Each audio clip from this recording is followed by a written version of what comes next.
ትንቢተ ዮናስ ምዕራፍ 2 እግዚአብሔርም ዮናስን የሚውጥ ታላቅ ዓሣ አሰናዳ። ዮናስም 3 ቀንና 3 ሌሊት በዓሣው ሆድ ውስጥ ነበረ። ዮናስም በዓሣው ሆድ ውስጥ ሆኖ ወደ አምላኩ ወደ እግዚአብሔር ጸለየ፣ እንዲህም አለ። በመከራዬ ሳለሁ ወደ አምላኬ ወደ እግዚአብሔር ጮኽሁ፣ እርሱም ሰማኝ። በሲኦልም ሆድ ውስጥ ሆኜ ጮኽሁ፣ ቃሌንም አዳመጠ። ወደ ጥልቁ ወደ ባህሩ ውስጥ ጣልከኝ፣ ፈሳሾችህም በዙሪያዬ ነበሩ። ማዕበልህና ሞገድህ ሁሉ በላዬ አለፉ። እኔም ከዓይንህ ፊት ተጣልሁ። ነገር ግን ወደ ቅዱስ መቅደስህ ደግሞ እመለከታለሁ አልሁ። ውኆችም እስከ ነፍሴ ድረስ ከበቡኝ። ጥልቁ ባህር በዙሪያዬ ነበረ። የባህሩ ሳር በራሴ ተጠምጥሞ ነበር። ወደ ተራሮችም መሰረት ወረድሁ። በምድርና በመወርወሪያዎቿ ለዘላለም ተዘጋሁ። አንተ ግን አቤቱ አምላኬ ሕይወቴን ከጉድጓድ አወጣህ። ነፍሴ በዛለችብኝ ጊዜ እግዚአብሔርን አሰብሁት።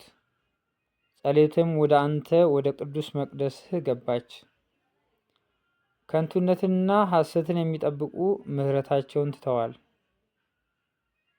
እኔ ግን በምስጋና ቃል እሰዋልሃለሁ፣ የተሳልሁትንም እከፍላለሁ። ደህንነት ከእግዚአብሔር ዘንድ ነው።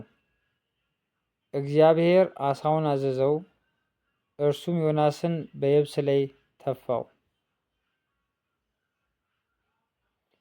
ትንቢተ ዮናስ ምዕራፍ 3 የእግዚአብሔርም ቃል ሁለተኛ ወደ ዮናስ እንዲህ ሲል መጣ።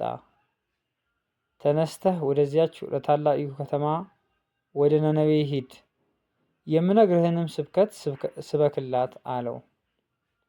ዮናስም ተነስቶ እንደ እግዚአብሔር ቃል ወደ ነነዌ ሄደ። ነነዌም የ3 ቀን መንገድ ያህል እጅግ ታላቅ ከተማ ነበረች።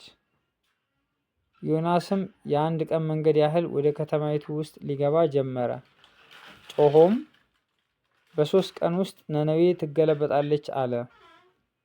የነነዌም ሰዎች እግዚአብሔርን አመኑ፣ ለጾም አዋጅ ነገሩ። ከታላቁም ጀምሮ እስከ ታናሹ ድረስ ማቅ ለበሱ። ወሬውም ወደ ነነዌ ንጉሥ ደረሰ። እርሱም ከዙፋኑ ተነስቶ መጎናጸፊያውን አወለቀ፣ ማቅም ለበሰ፣ በአመድም ላይ ተቀመጠ። አዋጅም አስነገረ። በነነዌም ውስጥ የንጉሡንና የመኳንንቱን ትእዛዝ አሳወጀ፣ እንዲህም አለ። ሰዎችና እንስሶች፣ ላሞችና በጎች አንዳችን አይቅመሱ፣ አይሰማሩም፣ ውሃንም አይጠጡ። ሰዎችና እንስሶችም በማቅ ይከደኑ፣ ወደ እግዚአብሔርም በብርቱ ይጩኹ። ሰዎችም ሁሉ ከክፉ መንገዳቸውና በእጃቸው ካለው ግፍ ይመለሱ። እኛ እንዳንጠፋ እግዚአብሔር ተመልሶ ይጸጸት እንደሆነ ከጽኑ ቁጣውም ይመለስ እንደሆነ ማን ያውቃል? እግዚአብሔርም ከክፉ መንገዳቸው እንደተመለሱ ስራቸውን አየ። እግዚአብሔርም ያደርግባቸው ዘንድ በተናገረው ክፉ ነገር ተጸጽቶ አላደረገውም።